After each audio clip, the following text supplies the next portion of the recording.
ನೂತನ ಸಂಸತ್ ಭವನದಲ್ಲಿ ಸ್ಮೋಕ್ ಬಾಂಬ್ ದಾಳಿ ಪ್ರಕರಣಕ್ಕೆ ಸಂಬಂಧಪಟ್ಟಂತೆ ವಿಚಾರಣೆ ಚುರುಕಾಗಿ ನಡೀತಾ ಇದೆ. ಅದರಲ್ಲೂ ಈ ಮೈಸೂರು ಮೂಲದ ಆರೋಪಿ ಇದಾನಲ್ಲ ಮನೋರಂಜನ್, ದೆಹಲಿ ಪೊಲೀಸರ ತಂಡ ಆಗಮಿಸಿದೆ. ಒಬ್ಬ ಲೇಡಿ ಪೊಲೀಸ್ ಸೇರಿದಂತೆ 3 ಜನ ಅಧಿಕಾರಿಗಳ ತಂಡ ಬಂದಿದೆ. ಎಲ್ಲಾ ಎಂಬಗಳಲ್ಲೂ ಕೂಡ ತನಿಖೆ ನಡೀತಾ ಇದೆ. ಆರೋಪಿ ಮನೋರಂಜನ್ ಮನೆಯಲ್ಲಿ ಈಗ ಖಾಕಿ ಭದ್ರತೆ ಮುಂದುವರೆದಿದೆ. ಮೈಸೂರಿನ ವಿಜಯನಗರದ 2ನೇ ಹಂತದಲ್ಲಿ ಈ ಮನೋರಂಜನ್ ನಿವಾಸ ಇದೆ. ನಿನ್ನೆಯಷ್ಟೇ ದೆಹಲಿ ಪೊಲೀಸರು ಆರೋಪಿ ಮನೆಯನ್ನ ತಪಾಸಣೆ ಮಾಡಿದ್ರು, ಪರಿಶೀಲನೆ ನಡೆಸಿದ್ರು. ಆತ ಓದ್ತಾ ಇರುವಂಥ ಒಂದು ಕೋಣೆ ಇದೆ ಅಲ್ವಾ, ಅಲ್ಲಿ ಸತತ 7 ಗಂಟೆಗಳವರೆಗೆ ಕುಟುಂಬಸ್ಥರನ್ನ ವಿಚಾರಣೆ ಮಾಡಿದ್ರು. ಅಂದರೆ ಪ್ರತ್ಯೇಕವಾಗಿ 1 to 1 ಅವ್ರ ತಂದೆಗೆ ಬೇರೆ ಪ್ರಶ್ನೆಗಳು, ಅವ್ರ ತಾಯಿಗೆ ಬೇರೆ ಪ್ರಶ್ನೆಗಳು, ಸಾಮ್ಯತೆ ಇದೆಯಾ ಇಲ್ವಾ, ತಾಯಿ ಒಂದು ಹೇಳ್ತಾರೆ, ತಂದೆ ಒಂದು ಹೇಳ್ತಾರೆ. ಯಾಕಂದರೆ ಅವ್ರ ತಂದೆ ಮಗನ ಬಗ್ಗೆ ಹಾಡಿ ಹೊಗಳಿದ್ರು, ನನ್ನ ಮಗ ಅಂಥವನಲ್ಲ, ಮೋದಿಯವ್ರ ಭಕ್ತ, ಅಪ್ಪಟ ಅಭಿಮಾನಿ, ಅಪ್ಪಟ ದೇಶಭಕ್ತ, ಈ ರೀತಿ ಹೇಳಿಕೆ. ಆಮೇಲೆ ಆತ ₹1 ಕೂಡ ಕೇಳ್ತಾ ಇರಲಿಲ್ಲ, ನಮ್ಮ ತಂದೆ ಆಸ್ತಿ ಮಾಡಿದ್ರು, ಮುತ್ತಾತನ ಆಸ್ತಿ ಇದೆ, ನಾವು ಜಮೀನ್ದಾರರು, ಈಗೆಲ್ಲ ಹೇಳಿದ್ರಲ್ವ. ಹಾಗಾಗಿ ಅವ್ನಿಗೆ ದುಡ್ಡು ಎಲ್ಲಿಂದ ಬರ್ತಿತ್ತು ಮತ್ತು ಓಡಾಡಲಿಕ್ಕೆ? ಅವನು ಕೆಲಸ ಮಾಡ್ತಾ ಇರಲಿಲ್ಲ, ಅವನು ತಿರುಗಾಡ್ತಾ ಇದ್ದ ಕೆಲಸ ಇಲ್ಲದೆ.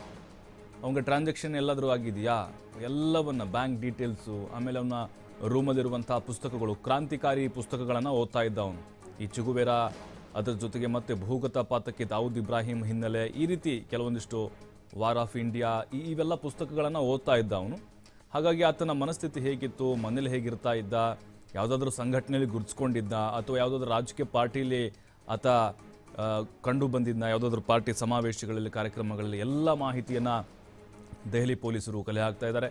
ಕೇಂದ್ರ ಗುಪ್ತಚರ ಇಲಾಖೆ ಮತ್ತು ದೆಹಲಿ ಪೊಲೀಸರಿಂದಲೂ ಕೂಡ ಮಹತ್ವದ ವಿಚಾರಣೆ ನಡೆದಿದೆ.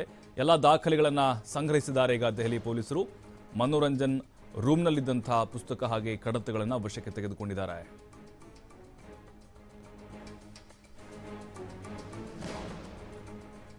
ಈ ಬಗ್ಗೆ ಮತ್ತಷ್ಟು ಮಾಹಿತಿ ನೀಡ್ತಾರೆ ನಮ್ಮ ಪ್ರತಿನಿಧಿ ಪುನೀತ್. ಈಗ ಮನೋರಂಜನ್ ಮನೆಯಲ್ಲಿ ತಲಾಶ್ ಗಮನಿಸ್ತಾ ಇದ್ದೀವಿ. ಎಲ್ಲ ಎಂಗಳಲ್ಲೂ ಕೂಡ ತನಿಖೆ ಚುರುಕುಗೊಂಡಿದೆ. ಈಗ ದೆಹಲಿ ಪೊಲೀಸರಿಗೆ ಏನೆಲ್ಲ ಮಾಹಿತಿಗಳು ಸಿಕ್ಕಿದೆ, ಅದರಲ್ಲೂ ಆತನ ಮನಸ್ಥಿತಿಗಳು ಹೇಗಿತ್ತು ಮತ್ತು ಬ್ಯಾಂಕ್ ಬ್ಯಾಲೆನ್ಸು, ಇದರದ ಬಗ್ಗೆ ಯಾವೆಲ್ಲ ಪ್ರಶ್ನೆಗಳನ್ನು ಪೋಷಕರ ಮುಂದಿಟ್ಟಿದ್ದಾರೆ ಅಂತ?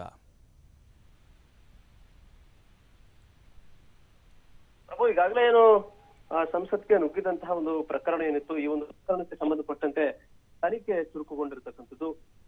ಬಹಳ ಪ್ರಮುಖವಾಗಿ ಮೈಸೂರಿನ ಮನೋರಂಜನ್ ನಿವಾಸ ಏನಿದೆ, ಮೈಸೂರಿನ ವಿಜಯನಗರದ 2ನೇ ಹಂತದಲ್ಲಿರುವಂತಹ ಮನೋರಂಜನ್ ನಿವಾಸಕ್ಕೆ ಅಧಿಕಾರಿಗಳು ಭೇಟಿಯನ್ನು ಕೊಟ್ಟಿರ್ತಕ್ಕಂಥದ್ದು. ನಿನ್ನೆ ಬೆಳಗ್ಗೆ 11 ಗಂಟೆಯ ವೇಳೆಗೆ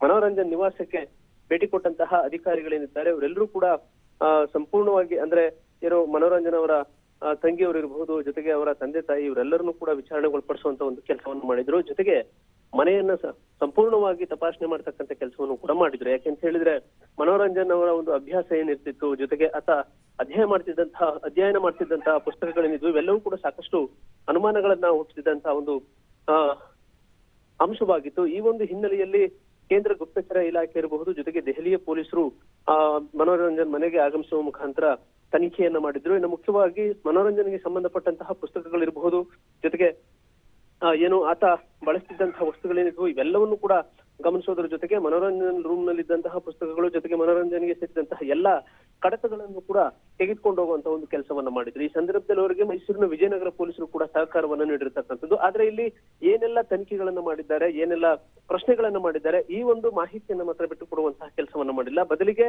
ಏನು ಮನೋರಂಜನ್ ಅವರ ತಾಯಿ ಶೈಲಜಾ ಅವರು ಇರಬಹುದು, ಜೊತೆಗೆ ಅವರ ತಂದೆ ದೇವರಾಜೇಗೌಡ ಏನಿದ್ದಾರೆ, ಇವರಿಬ್ಬರಿಂದಲೂ ಕೂಡ ಆ ಪುತ್ರ ಮನೋರಂಜನ್ ಬಗ್ಗೆ ಸಂಪೂರ್ಣವಾದಂತಹ ಮಾಹಿತಿಯನ್ನ ಪಡೆದುಕೊಂಡಿರ್ತಕ್ಕಂಥದ್ದು.